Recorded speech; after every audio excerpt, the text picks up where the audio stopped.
The evening was cool, and the golden lights of the city glimmered against the wet pavement after a light drizzle. People hurried along the sidewalks wrapped in scarves and coats, their faces lit by the glow of phones and street lamps.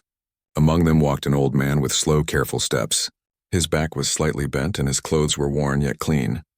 His coat had patches at the elbows, his shoes were scuffed, and his hat had seen better days. Still, there was something gentle and dignified about the way he carried himself, as if life had taken much from him but couldn't take his grace. He stopped outside a tall glass building where a fancy restaurant stood, its windows glowing with warmth. Inside, laughter and music spilled into the night. People in elegant suits and sparkling dresses sat at tables covered in white cloth, sipping wine and enjoying their meals. The sound of forks and glasses mixed with the soft murmur of a live piano playing in the background.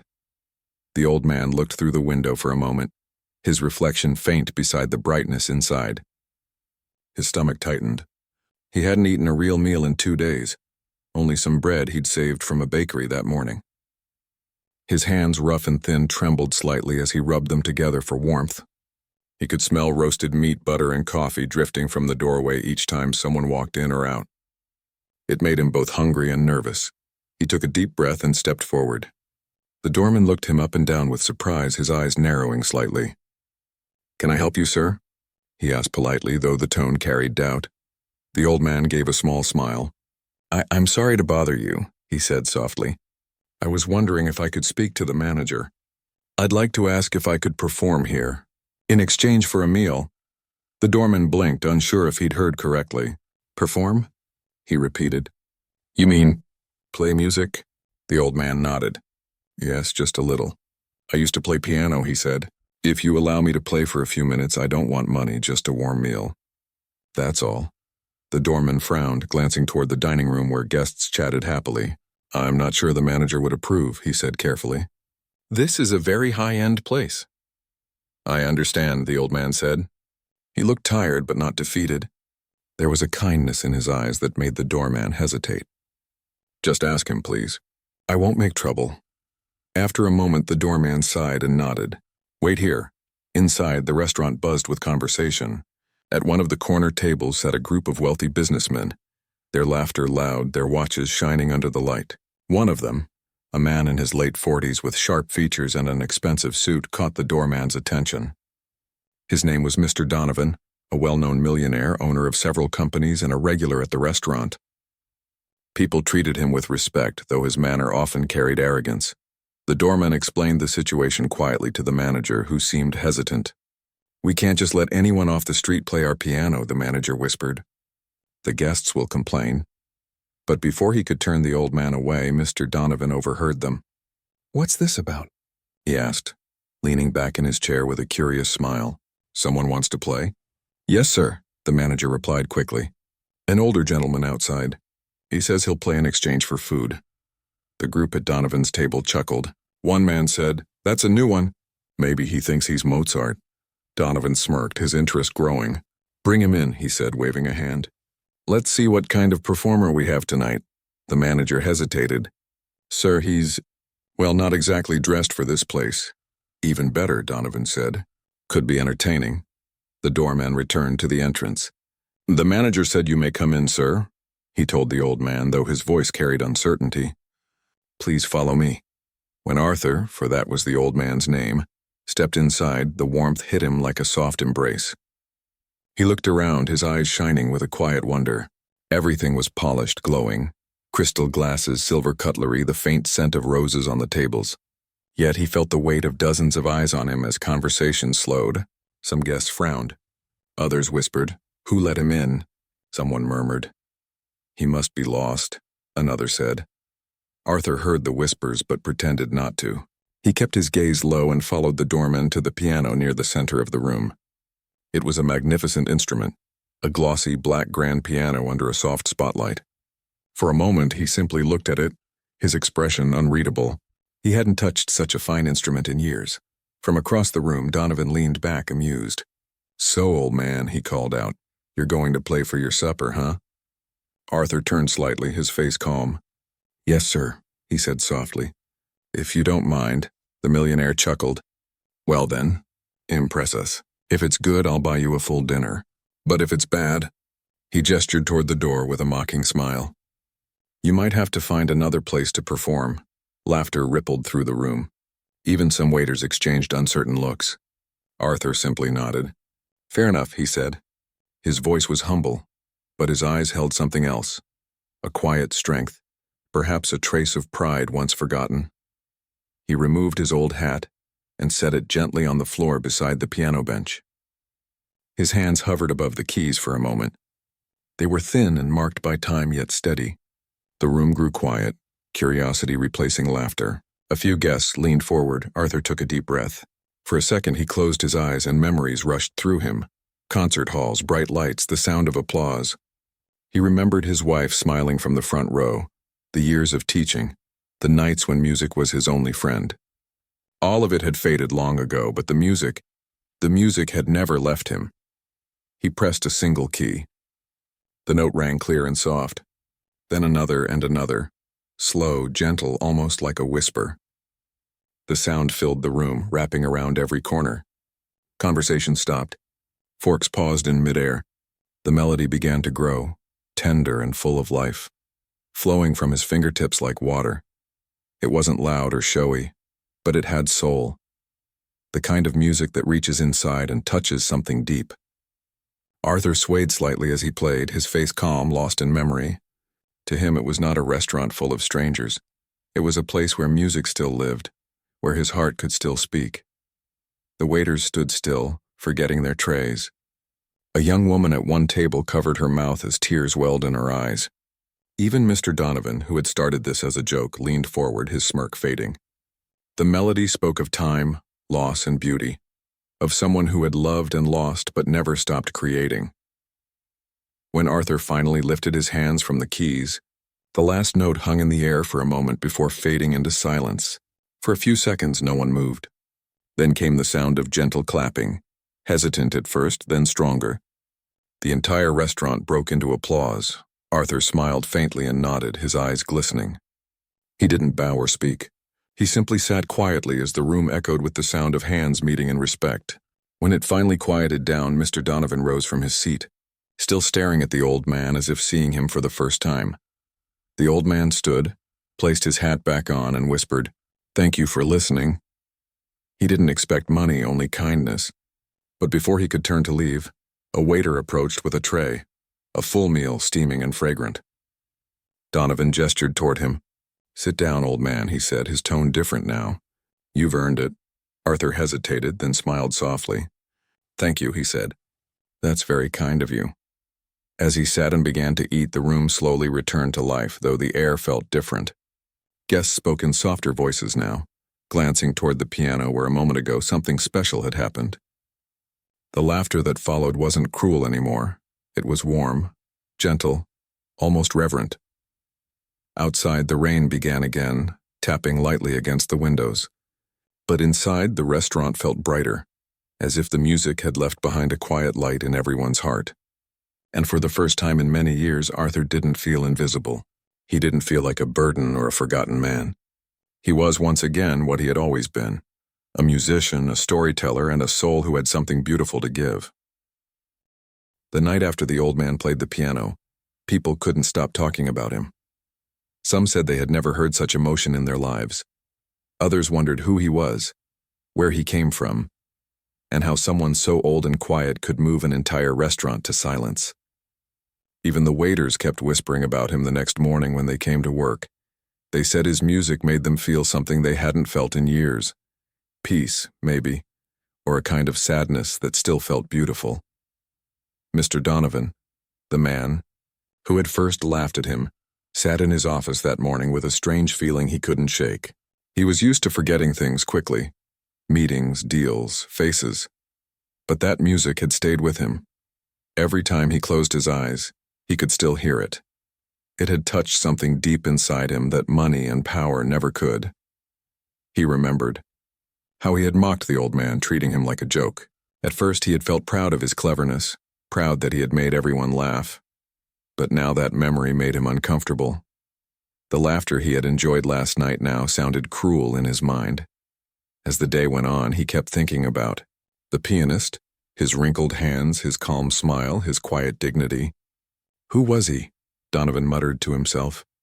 He leaned back in his chair, lost in thought. How could someone like that end up begging for food? He decided to call the restaurant manager. Do you know anything about the man who played the piano last night? He asked. The manager hesitated. Not much, sir. He didn't give his full name.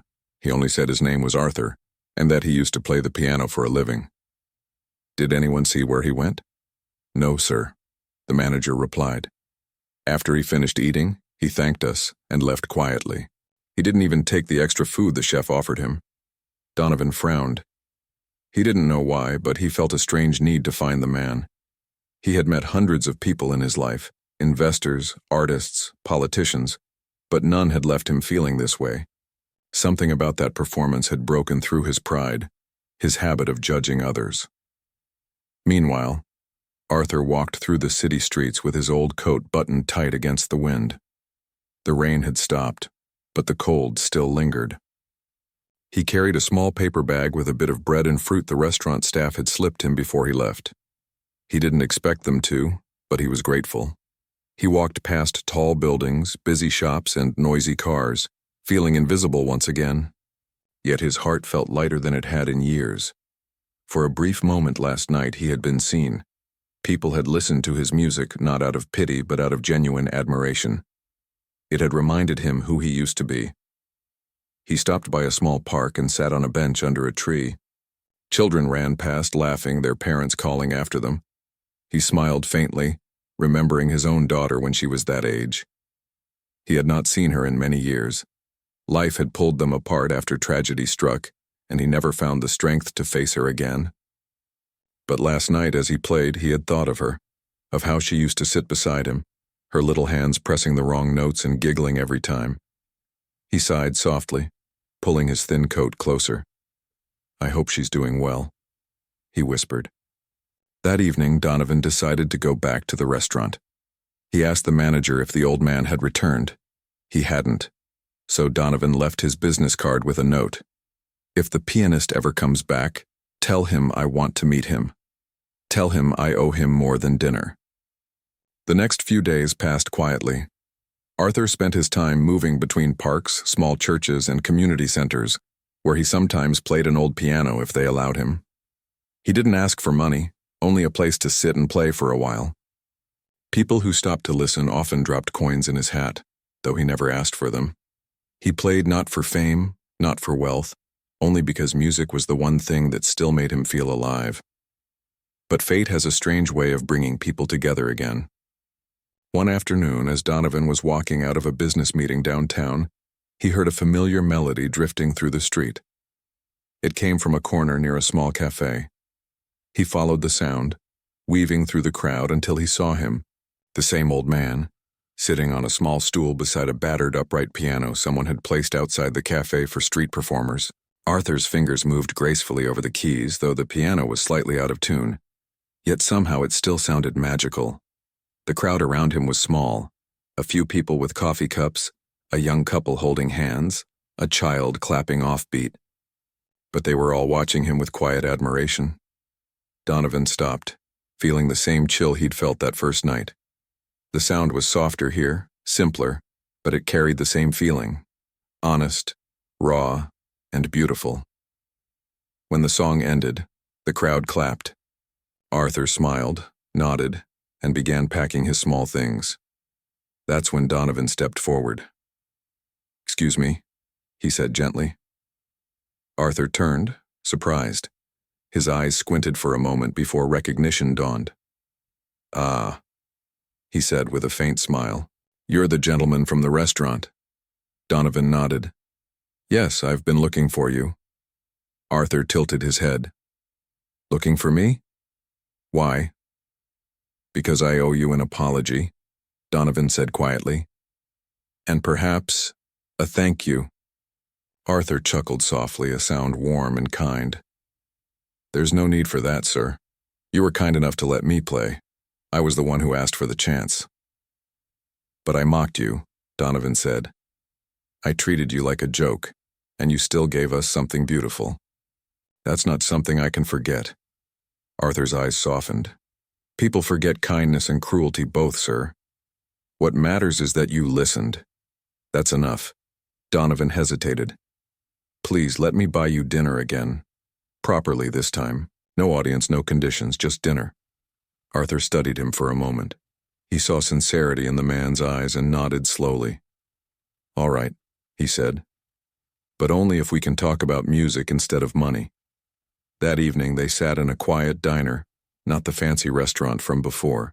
It was small, warm, and smelled of coffee and bread.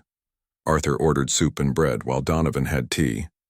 For a while they simply talked, not about business or charity, but about life, art, and the strange ways people lose themselves as they grow older. Arthur told him stories from his younger days, how he had played in theaters, how he had once dreamed of opening a school for children who couldn't afford lessons. He spoke with a quiet passion, and Donovan listened, realizing how small his own world had been compared to the richness of this man's experiences. Why did you stop playing in concerts? Donovan asked at one point. Arthur's smile faded slightly. Life happened, he said softly. My wife fell ill, and I stopped traveling to take care of her. When she passed, I lost my way. The world moved on without me. New musicians came, new styles. I suppose I just faded out. Donovan was silent for a moment. I'm sorry, he said. Arthur nodded. Thank you. But I don't regret it. Music isn't about fame or applause. It's about sharing something real. Even if only one person listens. The simplicity of those words hit Donovan harder than he expected.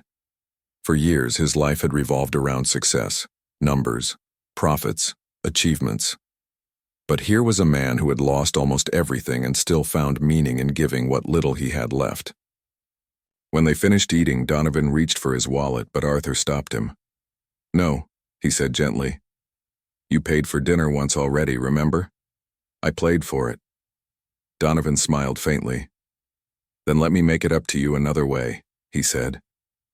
Come by my office tomorrow. I think I might have an idea. Arthur didn't ask what kind of idea. He simply nodded, sensing that this meeting wasn't the end of their story, only the beginning of something unexpected. That night, as they parted ways, the wind picked up again. Arthur walked slowly down the quiet street, his breath forming small clouds in the air. He didn't know what tomorrow would bring, but for the first time in a long time, he felt a sense of hope. And far behind him, standing by the cafe where they had met again, Donovan watched the old man disappear into the night, his heart heavy with thoughts he couldn't yet name, guilt, respect, and something close to admiration. He had laughed at that man once, but now he couldn't stop hearing the melody that had silenced the world around him. It was as if that music had found a place inside him, a place that had been empty for far too long.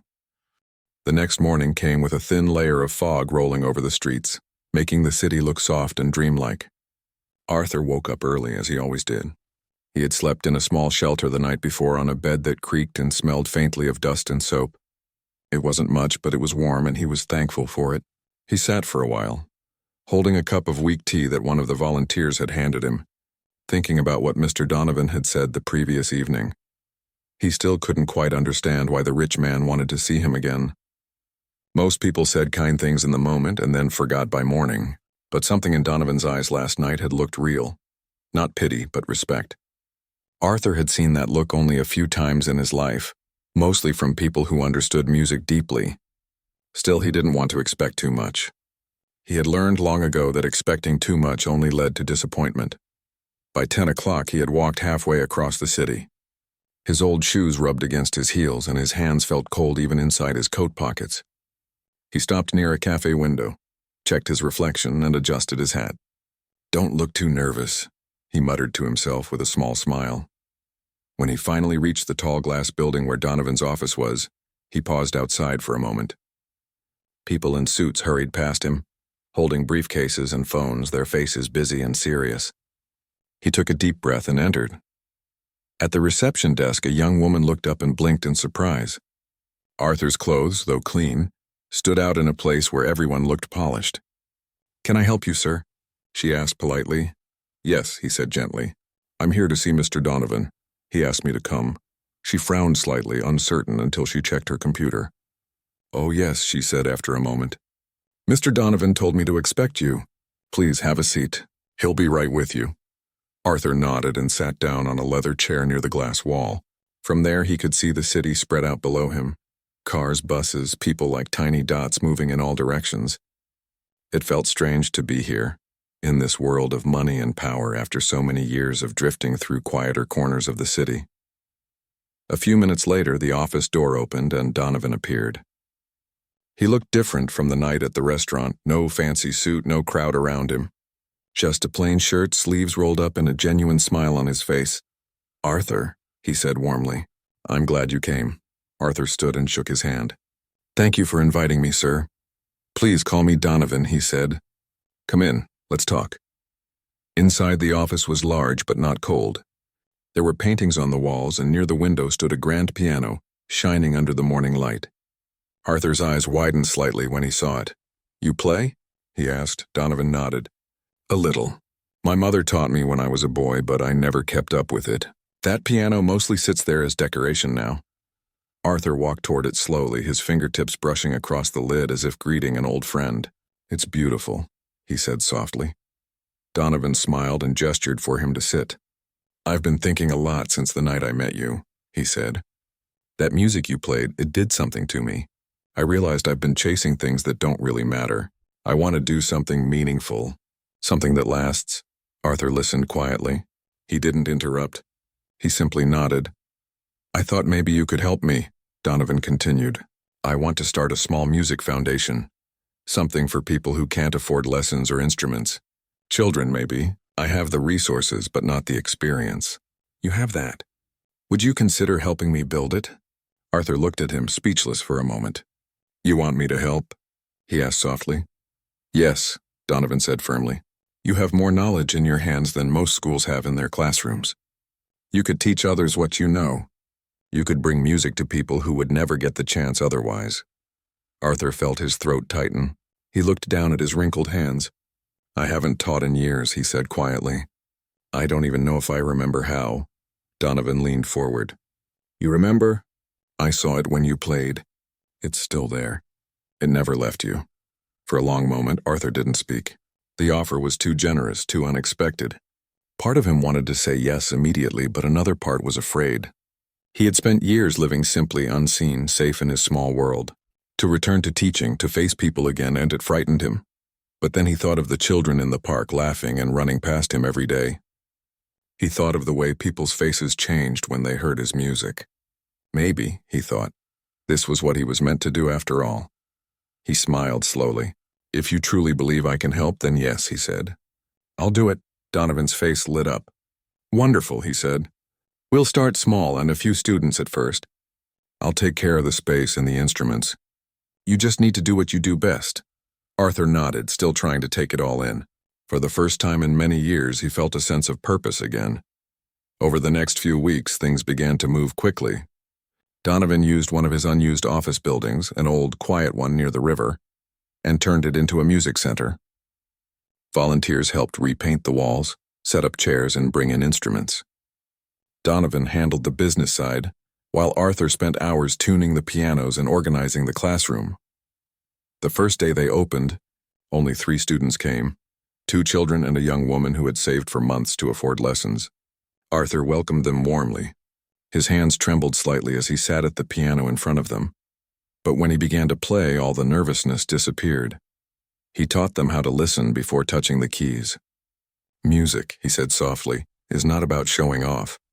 It's about feeling.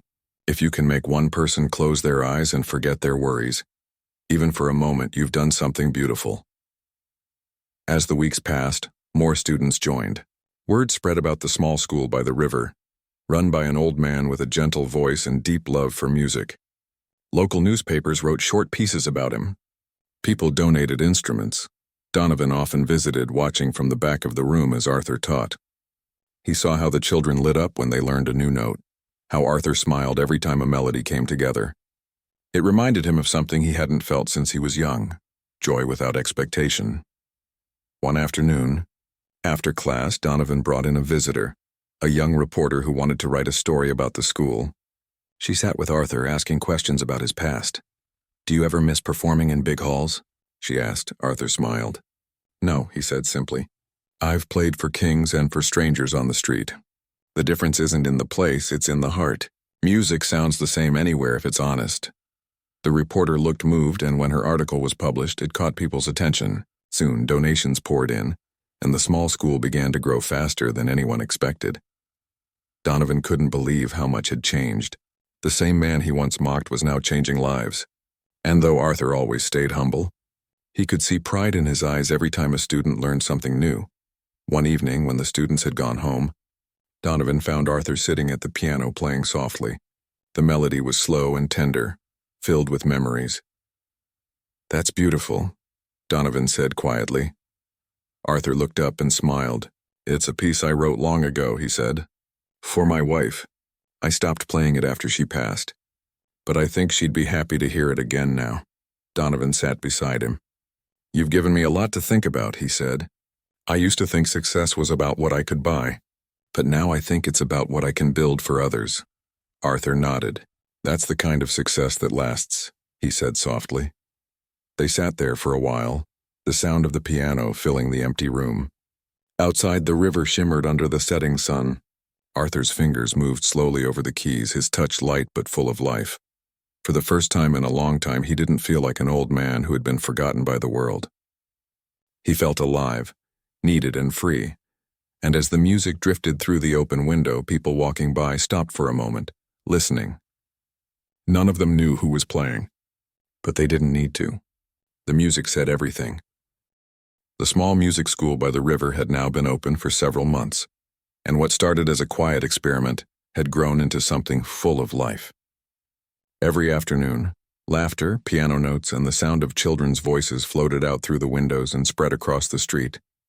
People walking by often stopped to listen for a few minutes, smiling at the warmth of it all.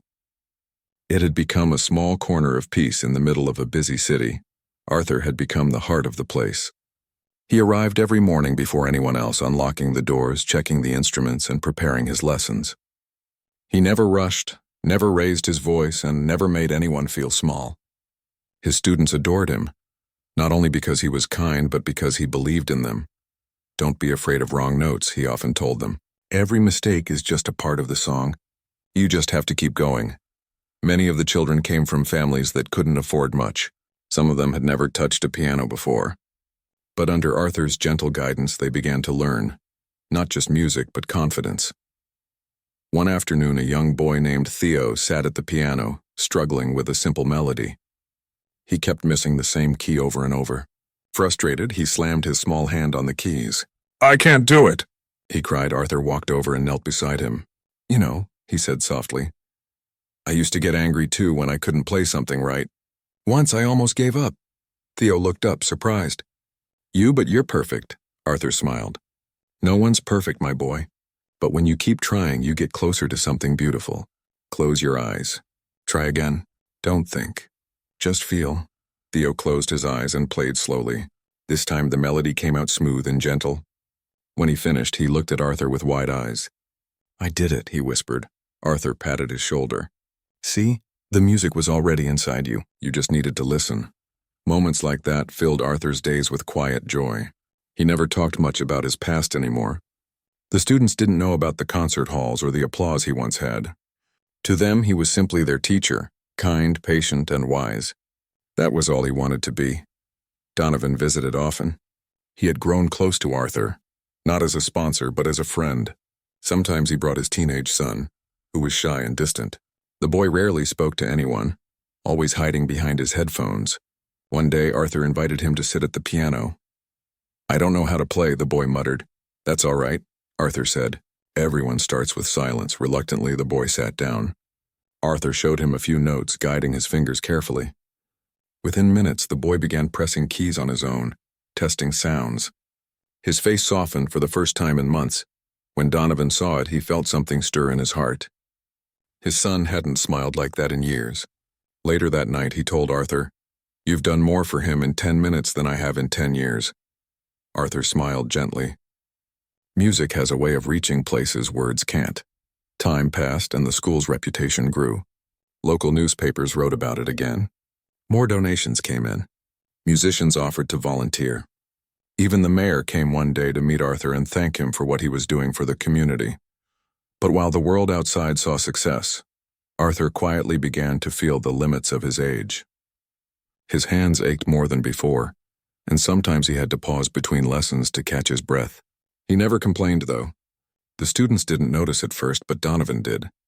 One evening, after everyone had gone home, Donovan found Arthur sitting alone at the piano, rubbing his wrists.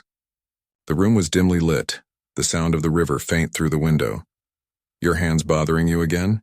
Donovan asked gently. Arthur smiled faintly. "Just old bones," he said. "They've played too many notes." "Maybe you should take a few days off," Donovan suggested.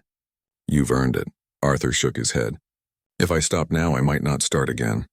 Besides, this place gives me more strength than it takes." Donovan sighed. "You're too humble for your own good," Arthur chuckled. "Humility keeps the music pure." Still, Donovan couldn't help but worry. He arranged for a doctor to visit the school quietly one morning. The doctor said Arthur needed rest and treatment for his joints, but Arthur simply smiled and promised to slow down a little. Everyone knew he wouldn't. A few weeks later, something unexpected happened. One of Arthur's students, a teenage girl with a bright, confident voice, suggested they hold a public concert. "We could raise money for more instruments," she said eagerly, "and people could see how much we've learned." The idea excited everyone. Arthur hesitated at first but agreed after seeing their enthusiasm. "All right," he said with a smile. "But this is your concert, not mine. You'll play, and I'll guide." The next month became a whirlwind of practice. Every afternoon, the rooms were filled with sound.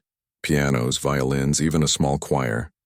Arthur helped each student choose a piece that matched their heart, not just their skill. He stayed late every night making sure everything was ready. Donovan offered to rent a small theater by the river for the performance. Posters went up around town. People who had never heard of the school started talking about it. On the night of the concert, the theater was full. Parents, neighbors, and strangers filled every seat. The lights dimmed and the first notes echoed through the room. One by one, the students performed, their faces glowing with pride. Arthur watched from the side of the stage, his heart swelling. Each song felt like a piece of his life being passed on, proof that his years hadn't been wasted. When the final performance ended, the audience stood and clapped until their hands hurt.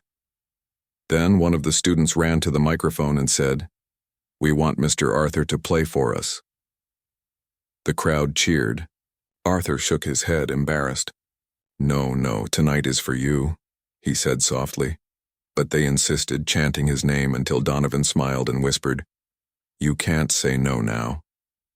Arthur sighed with a laugh and walked to the piano. The hall went silent. He looked at the faces before him, the children, the families, his friend Donovan. Then he began to play. The melody was slow, warm, and full of memory.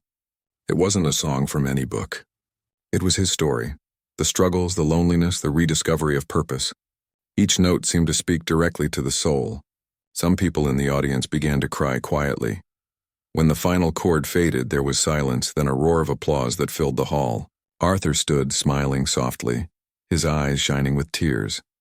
After the show, people came to thank him, shaking his hand, praising the students, and offering more support for the school. Arthur stayed humble, always directing praise back to the children. That night, after everyone left, Donovan found him sitting alone on the stage, looking out at the empty seats. "You did it," Donovan said. Arthur smiled faintly. "They did it," he corrected. "I just helped them find their own music." Donovan sat beside him.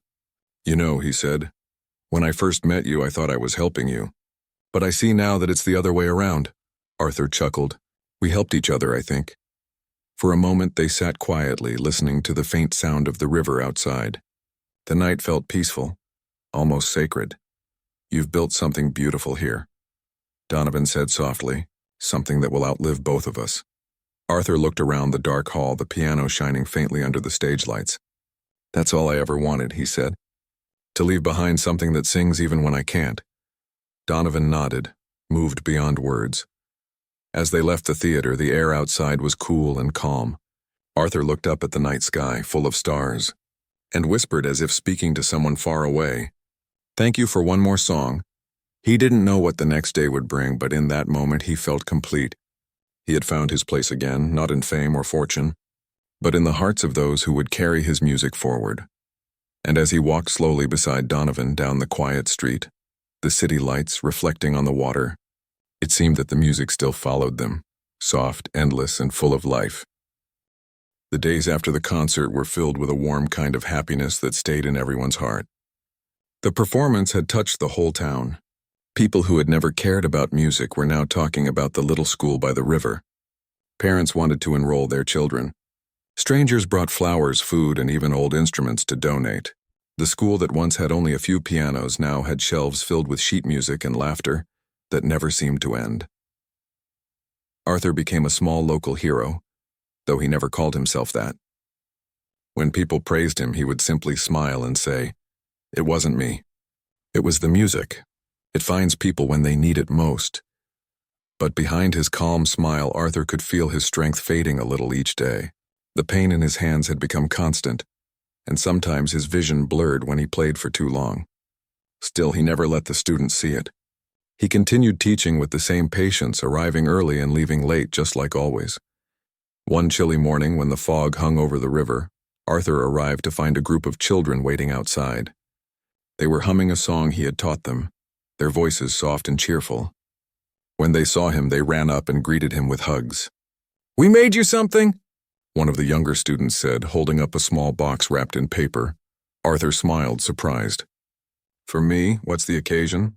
"It's for everything," another child said proudly. "For teaching us, for the concert, for being the best music teacher." He carefully unwrapped the paper. Inside was a simple silver keychain, shaped like a tiny piano. There was a little note, too. "So you'll never forget how many hearts you've opened." Arthur's eyes filled with emotion. He looked at the children, his voice gentle. "How could I ever forget you?" The children giggled and pulled him inside. That morning his hands hurt badly, but he played anyway because their laughter made the pain feel smaller. Over the next few weeks, the students kept growing, not just in skill but in confidence. Some started composing their own melodies. Others began helping newer students just like Arthur had helped them. The school was slowly turning into a family built on music, kindness, and shared dreams. One afternoon, Donovan arrived with exciting news. He found Arthur sitting at the piano, teaching two little girls a duet. "You'll never guess what I just found out," Donovan said, smiling widely. Arthur looked up. "What is it?" "The town council wants to give you an award," Donovan said. "They're calling it the Harmony Award, for spreading music and hope through the community. They'll present it next month." Arthur chuckled softly. "An award for me? That's too much. You deserve it," Donovan insisted.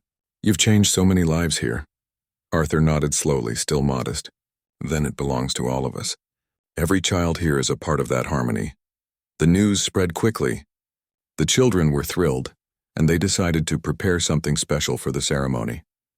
A secret song written just for Arthur. They practiced in the evenings when he wasn't around, whispering and laughing like conspirators. But while they prepared, Arthur's health grew worse. Some mornings he had to lean on his cane more heavily. The students began to notice how his fingers sometimes trembled when he played. He brushed it off, saying, "Old age makes music sound wiser." Yet everyone could see the tiredness behind his gentle smile. One cold evening, when the school was quiet, Arthur stayed behind after everyone left. The moonlight streamed through the windows, falling across the piano keys.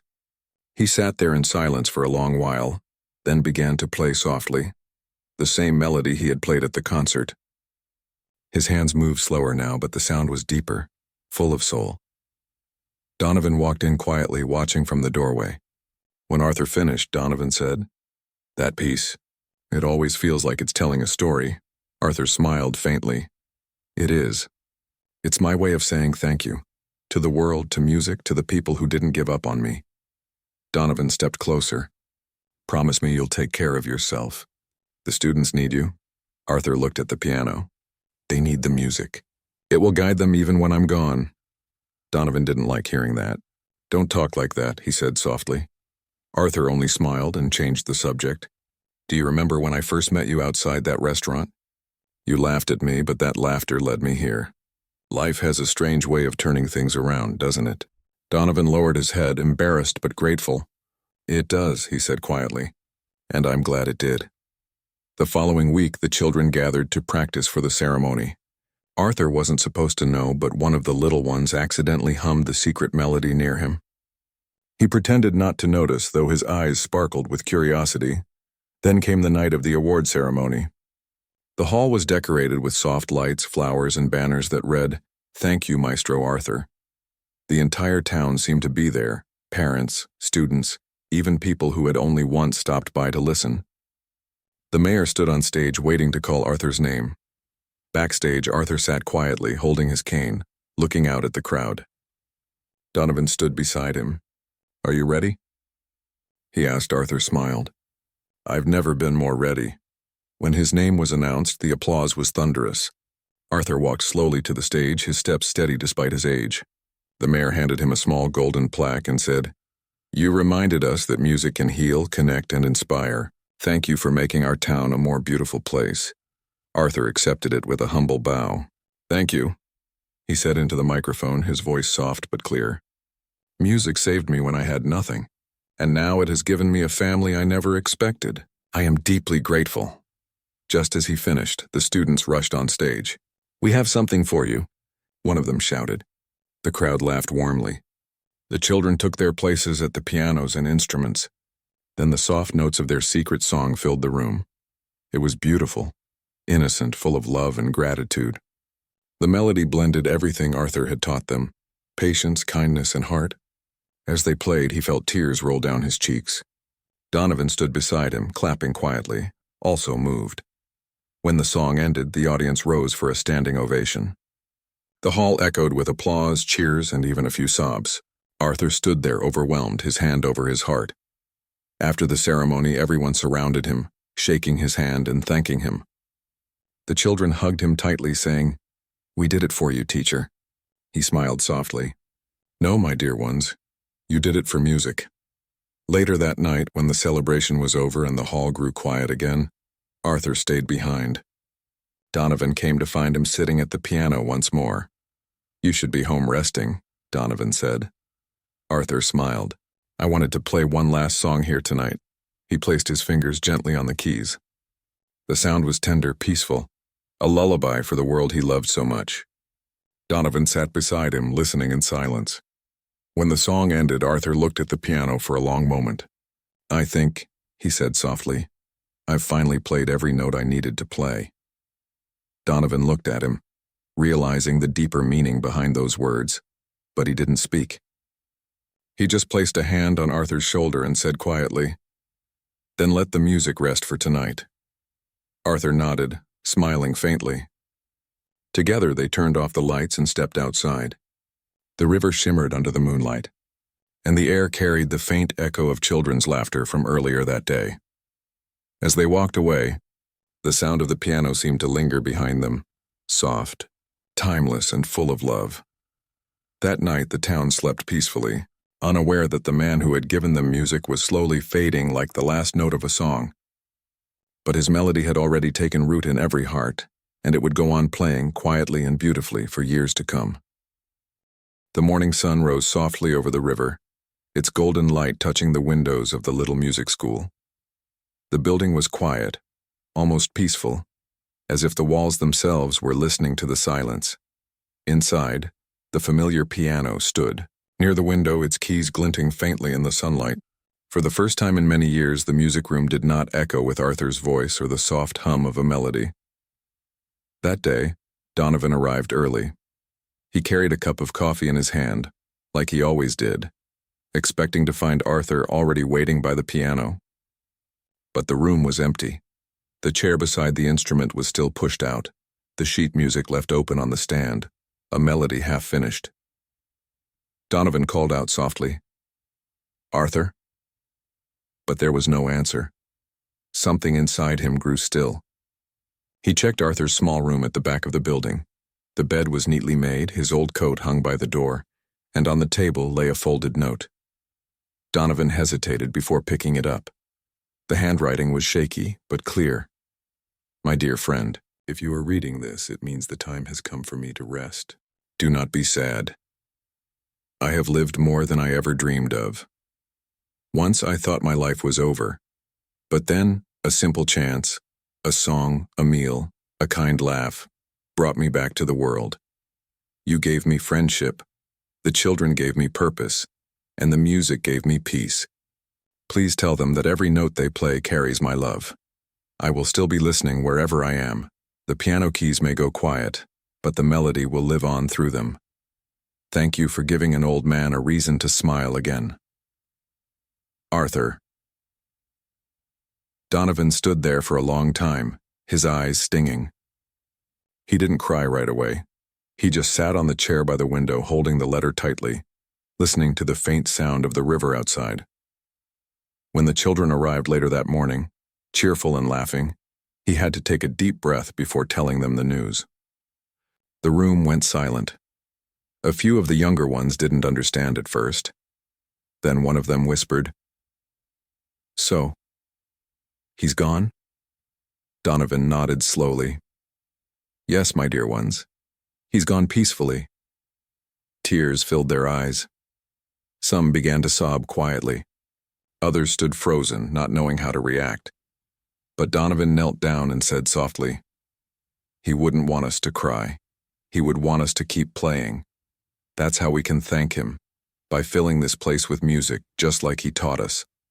The children nodded, wiping their tears. One of the older students walked to the piano, placed her small hand on the keys, and began to play the song Arthur had written for them, the same melody from the concert. Slowly, the others joined in. The music that filled the room was gentle, full of emotion, and alive with the spirit of the man who had once sat there. The sound drifted out the windows, down the street, and across the river, where people paused and listened, not knowing why the tune made their hearts feel both heavy and warm. In the days that followed, the town mourned. Newspapers wrote about Arthur's life, not about his fame, but about how he had turned a forgotten place into a school that gave children hope. They printed photos of him surrounded by smiling faces, sitting beside the piano he loved. Flowers and letters covered the steps of the school.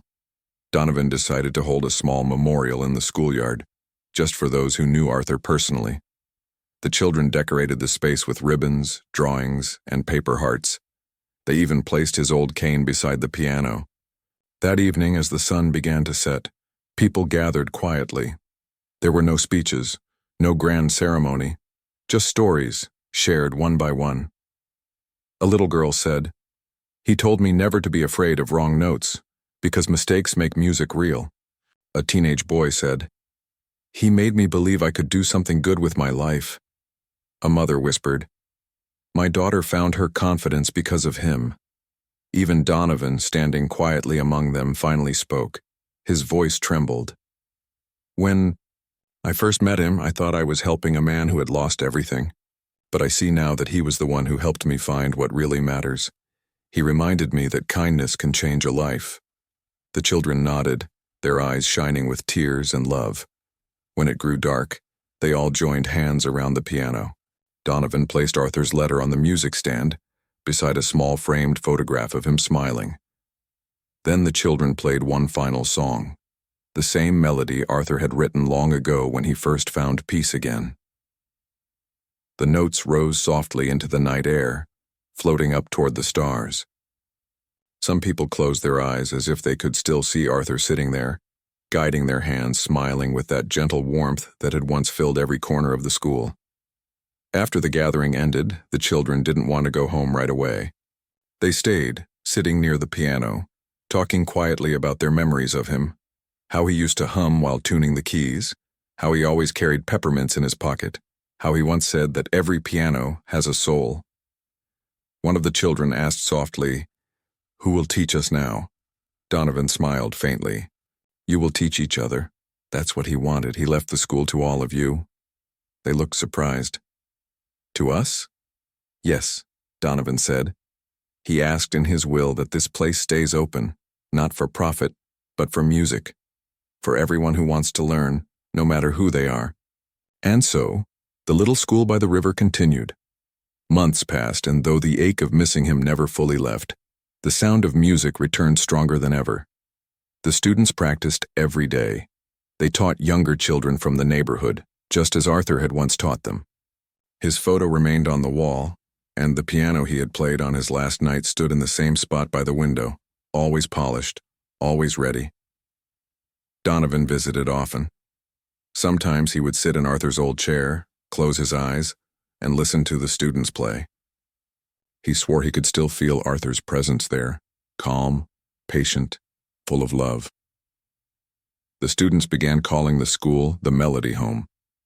It became a place where anyone could walk in, sit down, and learn, no matter how rich or poor they were. Music teachers from other cities volunteered to help. Even traveling artists came to visit, saying they had heard about the old man who taught hope through piano. Every year, on the anniversary of Arthur's passing, the students and townspeople gathered for a small concert by the river. They played his songs, told stories, and lit candles that floated gently on the water. The reflection of the candles made the river glow like a ribbon of light. During one of those gatherings, Donovan stood before the crowd and said, "Arthur once told me that music never dies and it just finds new hands to live through. Look around you. Each of these children, each note they play is proof that he was right." The crowd clapped softly and the music continued. Years later, long after Donovan had grown old himself, the school still stood. The walls were painted, fresh, the windows bright, and the same piano still gleamed by the window. New teachers had come, but they all taught with the same spirit Arthur had left behind. One day, a young journalist visited to write an article about the school. She asked one of the teachers, "Who started all of this?" The teacher smiled and pointed to the framed photo on the wall. He did. A man who once had nothing but a song. He gave it away, and now it lives in all of us. The journalist looked around the room. Children were laughing, a small choir was rehearsing, and in one corner, a boy sat at the piano, carefully learning his first melody. The air was full of warmth. She wrote in her notebook, "In a small town by the river, a man's kindness turned into music that never ended. Outside, the river flowed quietly, carrying with it the echo of piano notes from the open window, soft, tender, timeless. It was as if Arthur himself was still there, playing gently through the hands of every child who touched those keys. And though years had passed, the feeling remained the same. Each note, each smile, each moment of courage inside that school carried a piece of him. The man who had once been hungry, lonely, and forgotten had become a memory that would never fade. A melody of compassion that kept on playing long after his last song. In the end, that was his greatest masterpiece, not the performances or the applause, but the hearts he healed, the dreams he sparked, and the harmony he left behind in a world that needed it. And somewhere, if one listened closely enough, one could still hear his quiet whisper in the air. Keep playing. The music is yours now.